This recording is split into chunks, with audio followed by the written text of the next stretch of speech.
নমস্কার, আমি শ্রাবন্তী। আমার বং বাংলা ন্যারেটিভস চ্যানেলে তোমাদের সবাইকে স্বাগত।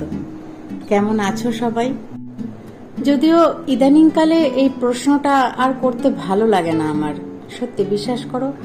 তার কারণ আমার মনে হয় আমরা কেউই হয়তো ভালো নেই, তাই মিছিমিছি জিজ্ঞাসা করে কি লাভ, কেমন আছো সবাই? আমরা কেউই ভালো নেই, তাই না? আমরা সবাই সুবিচারের আশায় তাকিয়ে আছি। আদৌ কি পাবো সুবিচার জানি না, প্রশ্নটা মনে রয়েই গেছে। তবুও আশায় তাকিয়ে আছি সেদিকে, প্রতিবাদ চালিয়ে যাচ্ছি। মনের আগুন একটুও নিভতে দেয়নি। সেই চিকিৎসক মেয়েটির সাথে আমরা সবাই আছি, সবাই এর সুবিচার চাই। ঘটনা পাঠ করতেও না বাক রুদ্ধ হয়ে আসে, কিন্তু তোমাদের কাছে তো আমাকে আসতেই হবে বিভিন্ন রকম ঘটনা নিয়ে। আজকে তাই তোমাদেরকে অন্যরকম কিছু শোনাবো।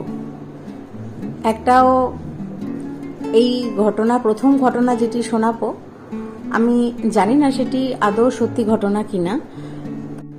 ঘটনাটি অর্কবাবু লিখেছেন, অসাধারণ লেগেছিল আমার, তাই ঘটনাটি পড়ে ভাবলাম আজকের এই প্রতিবাদের দিনগুলোর মধ্যে এই ঘটনাটা তোমাদের সাথে শেয়ার করাই যায়।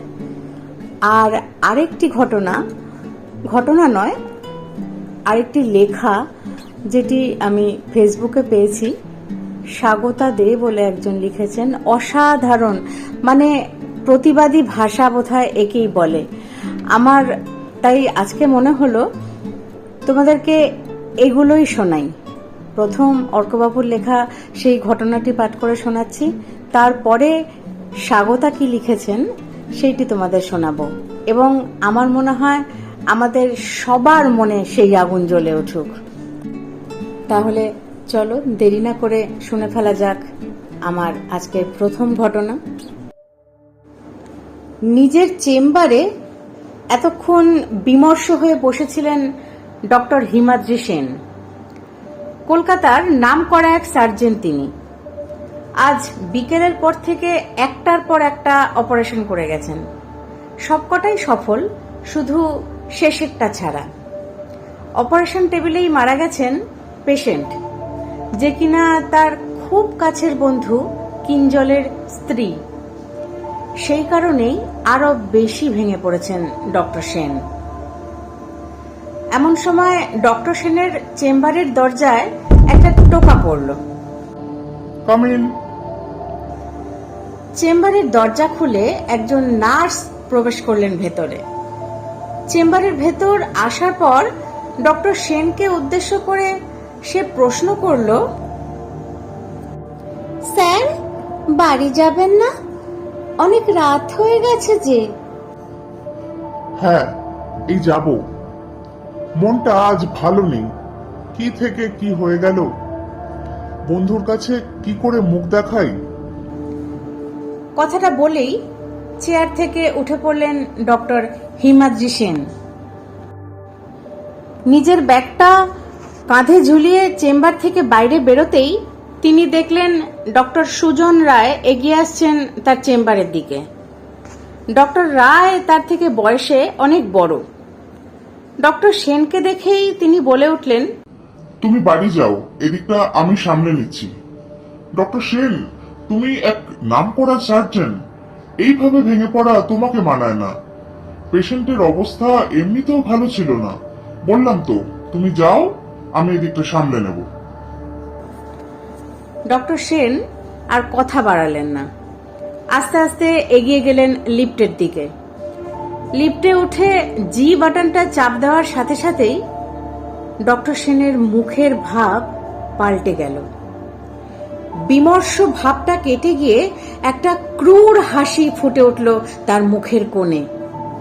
নিজেই নিজেকে বাহবা দিলেন এতক্ষণ এত সুন্দর অভিনয় চালিয়ে যাওয়ার জন্য। আসলে এতদিন ধরে এই দিনটার জন্যই অপেক্ষা করছিল সে আর তার বন্ধু কিঞ্জল। অনেকদিন থেকেই ডক্টর সেন আর কিঞ্জল অঙ্গপাচার চক্রের সাথে জড়িত ছিল। পিয়ালি যেদিন প্রথম জানতে পেরেছিল সেদিনই তারা ঠিক করে ফেলেছিল ওকে শেষ করে দেবে। তারা দুজনেই চেয়েছিল কাজটা এমন ভাবে করতে যাতে কেউ সন্দেহ না করে তাদের।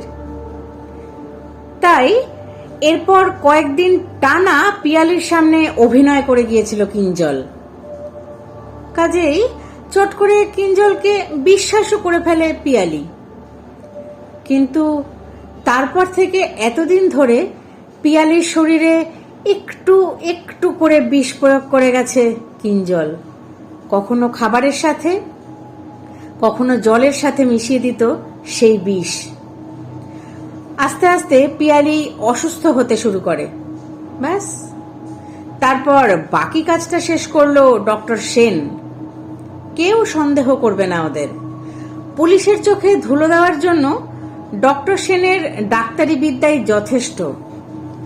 কথাগুলো চিন্তা করেই একটা শয়তানের হাসি হেসে উঠল ডক্টর। ঠিক এমন সময় একটা প্রবল ঝাঁকুনি দিয়ে থেমে গেল লিফটটা। লিফটের ভেতরে জ্বলতে থাকা আলোটাও দপদপ করতে করতে নিভে গেল। ডক্টর সেন চিৎকার করে বলে উঠলেন, হেল্প, সিকিউরিটি, হেল্প! ডক্টর সেনের চিৎকার সেই বদ্ধ লিফটের ভেতরেই বদ্ধ হয়ে রইল। প্যান্টের পকেট থেকে মোবাইলটা বের করে ফ্ল্যাশ লাইট জ্বালাতেই চমকে গেল সে। এ কাকে দেখছে ডক্টর সেন?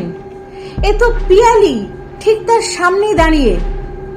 অপারেশনের সময় যে পোশাক পরানো হয়েছিল পিয়ালিকে, সেই পোশাক পরিয়ে দাঁড়িয়ে আছে সে।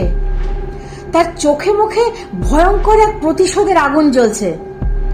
ডক্টর সেন ভয়ে পিছিয়ে গেলেন। লিফটের এক কোনায় গিয়ে চিৎকার করে উঠলেন, হতে পারে না, কিছুতেই হতে পারে না। আমি নিজের হাতে তোমাকে। কথা শেষ করতে পারল না ডক্টর সেন। তার আগেই পিয়ালি চেপে ধরেছে তার গলা। নিঃশ্বাস বন্ধ হয়ে যাচ্ছে, ছটফট করছে ডক্টর সেন। তাও পিয়ালি ছাড়ছে না তাকে। পিয়ালির হাত দুটো ক্রমশ আরো শক্ত হয়ে চেপে বসছে তার গলায়। আস্তে আস্তে ছটফটানি থেমে গিয়ে মাটিতে লুটিয়ে পড়ল ডক্টর সেনের নিথর শরীরটা। আর সাথে সাথেই মিলিয়ে গেল পিয়ালির আত্মা। ঠিক সেই সময় আবার লিফটটা চলতে শুরু করলো। আর সাথে সাথেই লিফটের আলোটাও ফের জ্বলে উঠল। গ্রাউন্ড ফ্লোরে লিফট এসে দাঁড়ানোর সাথে সাথেই দরজাটা খুলতেই সকলে দেখল লিফটের মেঝেতে পড়ে আছেন ডক্টর সেন। বলা ভালো, ডক্টর সেনের বিকৃত মৃতদেহ। ডক্টর সেনের মুখটা হা করা, আর চোখগুলো বিস্ফারিত হয়ে আছে লিফটের ছাদের দিকে। পাওয়ার কাট হয়ে যাওয়াতে সিসিটিভি কাজ করেনি। আর যেহেতু লিফটে তখন ডক্টর সেন ছাড়া আর কেউ ছিল না, তাই তার মৃত্যুর প্রকৃত কারণ আর জানতে পারা গেল না। পোস্টমর্টেম রিপোর্টে জানা যায় দম বন্ধ হয়েই ডক্টর সেনের মৃত্যু হয়েছে।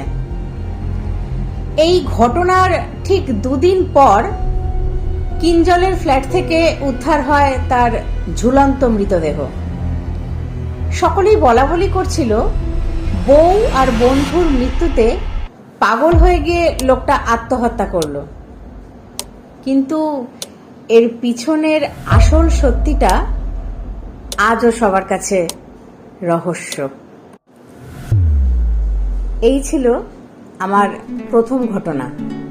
এক্ষুনি আর কোনো কথা না বাড়িয়ে আমি সরাসরি চলে যাব যেটা ফেসবুক থেকে সংগ্রহ করেছি, যে অসাধারণ লেখাটি, সেই লেখাটি তোমাদের সাথে আমি এখন শেয়ার করব।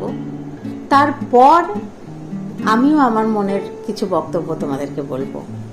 তাহলে চলো শুনে ফেলি সেই দুর্দান্ত লেখাটি, যেটি আমি ফেসবুক থেকে সংগ্রহ করেছি। লিখেছেন স্বাগতা দে। তুল কালাম মিছিল দাঁড়িয়ে গেল নিমেষে। কেউ ভয় পেল, কেউ কেউ হঠাৎ চিৎকার করে উঠল ভয়ে। হসপিটালের মর্গের দিক থেকে একটা সম্পূর্ণ নগ্ন লাশ বেরিয়ে আসছে হেঁটে।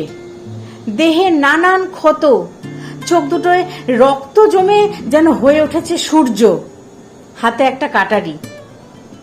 মিছিল দাঁড়িয়ে গেল, মিডিয়া গেল থেমে। এই সম্পূর্ণ অরাজনৈতিক যুগান্তকারী বিক্ষোভের ভয়ানক শব্দ তখন নীরব। সবাই নিষ্পলক, বিহ্বল। মুখটা খুব চেনা, হয়তো এই মুখের জন্যই আজকের দেশ জোড়া মানুষ রাস্তায়। সুবিচার হবে?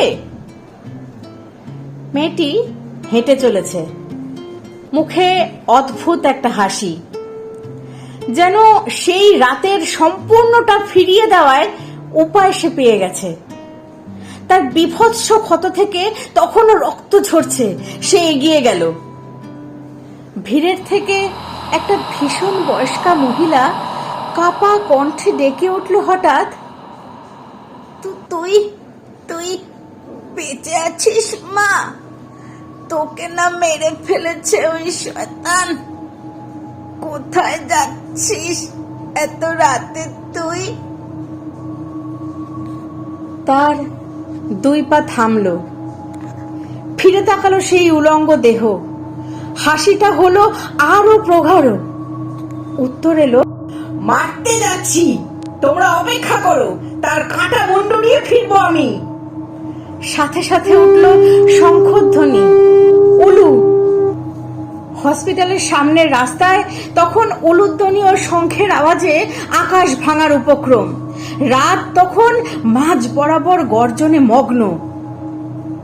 এক উলঙ্গ ধর্ষিতা চলেছে তার ধর্ষককে মারতে। মৃত নয়, মৌমিতাদের মৃত্যু নেই। রক্ষকই যখন ভক্ষক, তখন একটা দুটো মুন্ডু নিয়ে ফিরতেই হবে নিজেকে। এরা মনে থাকুক, আরো অনেকের শিরদাঁড়া কাঁপিয়ে এরা বেঁচে থাকুক সবার মনে। এই ছিল সেই অসাধারণ লেখাটি। সত্যি সবার মন ছুঁয়ে গেল লেখাটি। হয়তো সবার মনের কথা, মনের ইচ্ছে হয়তো ব্যক্ত করলেন লেখার মাধ্যমে।